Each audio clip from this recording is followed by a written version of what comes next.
and players smiling. But Michael Jordan is not only the best basketball player, but he's the most exciting basketball player to ever play. Tatum fires away, pumps it in. 51 for Jason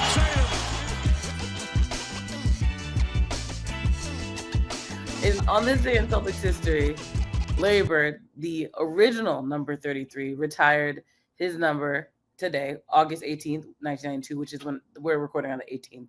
You'll probably listen on the next day. But he didn't do a farewell tour or a lavish press conference, really like a no-nonsense, no frills kind of guy. But obviously one of the more memorable moments in franchise history. So that being said, when we think about Larry Bird and his impact, not only on the organization, but on the league, we're going to play a game of pick and roll. His impact, bigger on the Celtics franchise or bigger to the NBA? Which one do you pick and why? I'm going to jump in and say bigger on the Celtics franchise because I just think that the Celtics, when you just look at them historically speaking, it's hard to get love as a Boston Celtic because they've had so many great players for so many years. And for you to be one of the all-time greats for this organization, it's a lot different than being an all-time great playing in Sacramento or playing in Seattle or, Miami or whatever the place may be.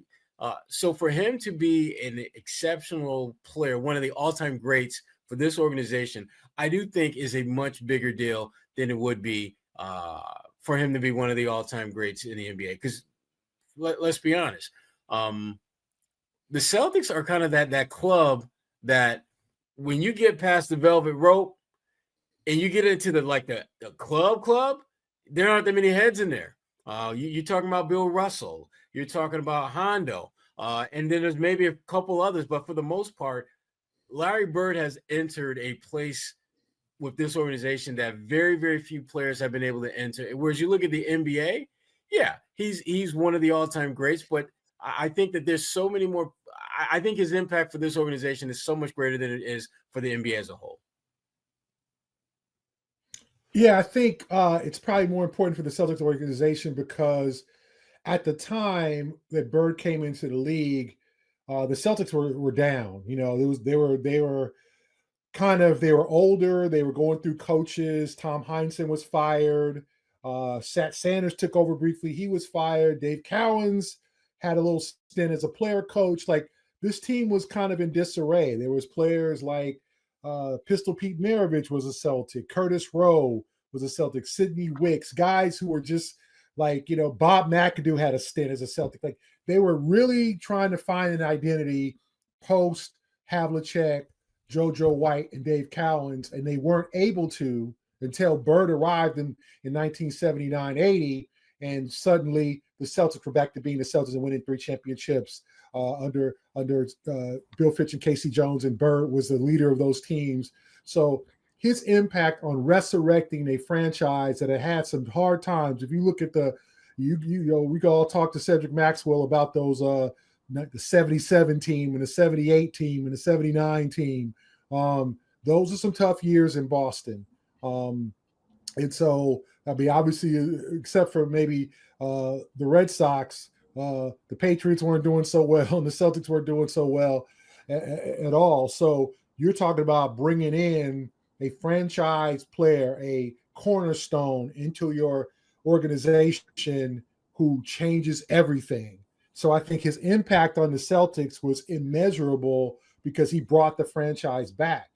I mean, there was questions when Bill Russell retired and Bob Cousy, obviously before then, about 6-7 years before Russell retired. But when Russell left, it was like, well, what do the Celtics do now? They don't have Russell. They were able to come back and win 2 championships. Then Havlicek retired and JoJo White was traded, unfortunately. And Dave Cowens retired and then came back and then retired again. They were going through some real transition. And so for Bird to come in and just be a unquestioned, amazing player, be that guy, be everything that they needed was just amazing. And to me, that changed the direction of the franchise for the next 15 years. Yeah, and just to piggyback off of what Gary's saying, the timing of Larry Bird's retirement came 6 months or so after Magic Johnson had his jersey retired in LA. And so there was a certain symmetry to when those guys came into the league and when they left. And again, as important as they were in collectively elevating the league, their ability to elevate their respective franchises, two of the iconic NBA franchises, I think was as important, if not more important, than what they were able to do for the NBA as a whole. So to that point, though, what would you say on a personal level was your favorite Larry Bird moment? What you got, Gary?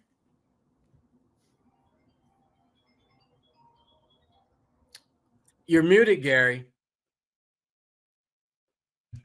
So that's a tough one because growing up a Laker fan, not too many, great Larry Bird moments I remember.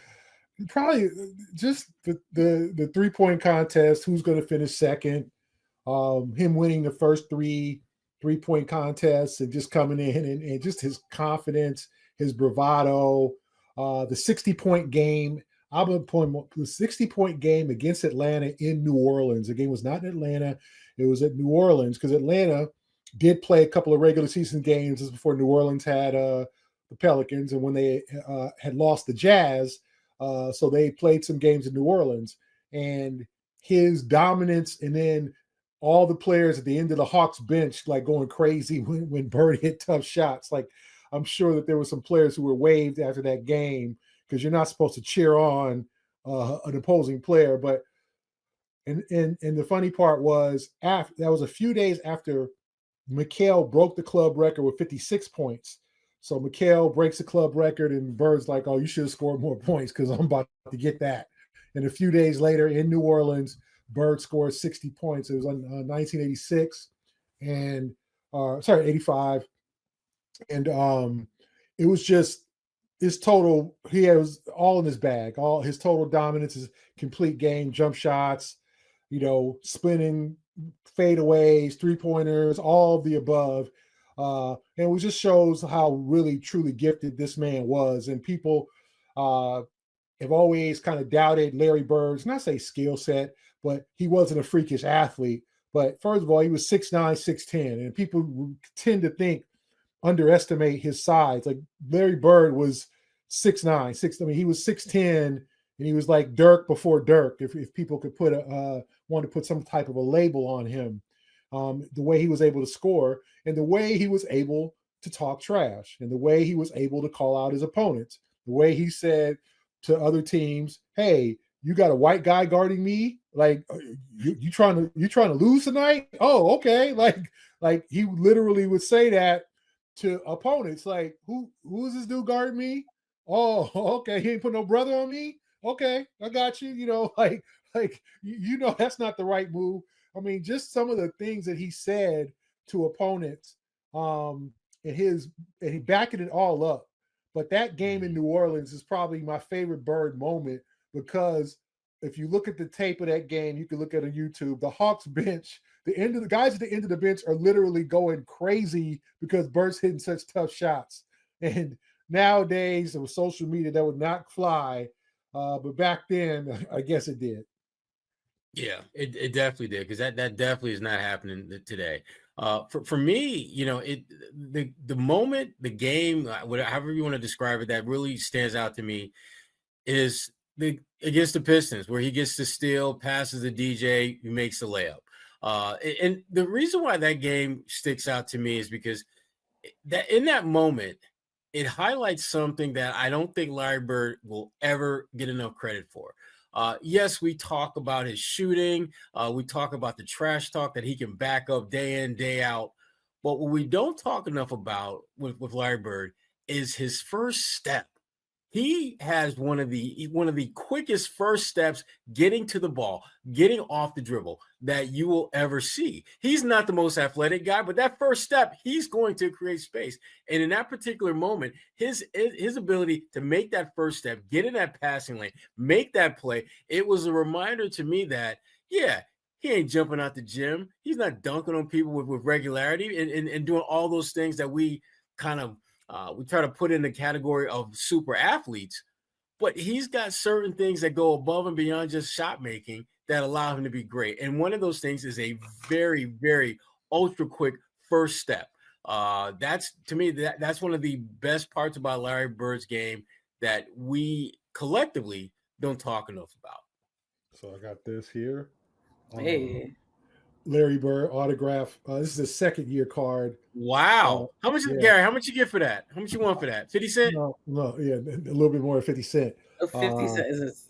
This is his first individual card. People don't know, in terms of sports memorabilia, when his rookie year, him, Magic, you would think that those cards, those rookie cards, would be millions of dollars, and they should be.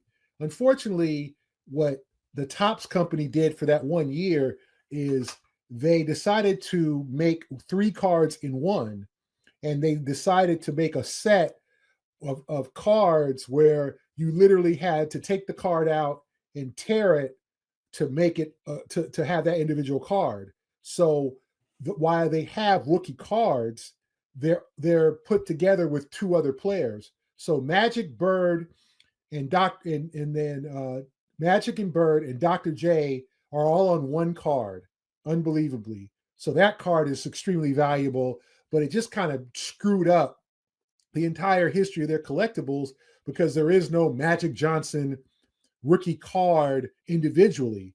And this is the second year what they did. So they gave him an individual card, and it's just, after his rookie season. So I always kind of just shake my head at, like, if you look at, I want a Magic Johnson rookie card or Larry Bird rookie card, they're on the same card. So essentially, like, they're double the value, but they don't get the individual, like, card thing, because that year the company that made the cards decided we're going to have fans be able to tear them into thirds and stack them and make them little. But what that did is kill the value of the card. You don't tear up a card like that. So This is his first individual card. So I have it here. And that's my Larry Bird history lesson for today. But yeah, like an amazing player.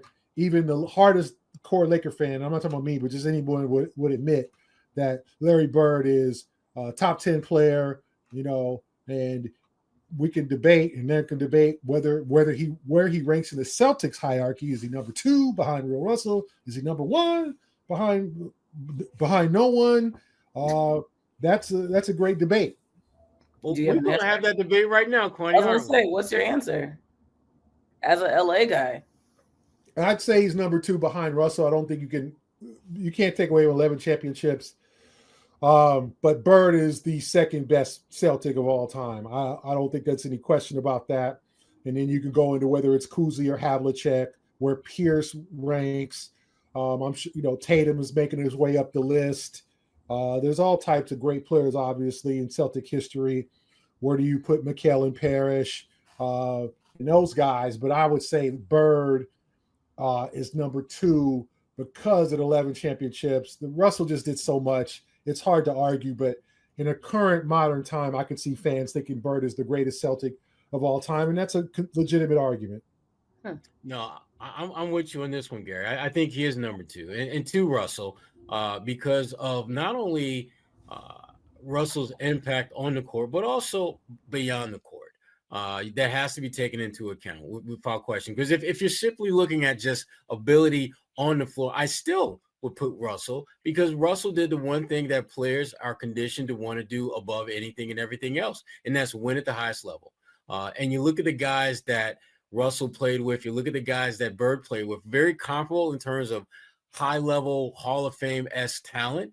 But that being said, Russell still was the most impactful player night in and night out. Bird, I think, was the best player, but I'm not sure that during his time with the Celtics that he was always the most impactful.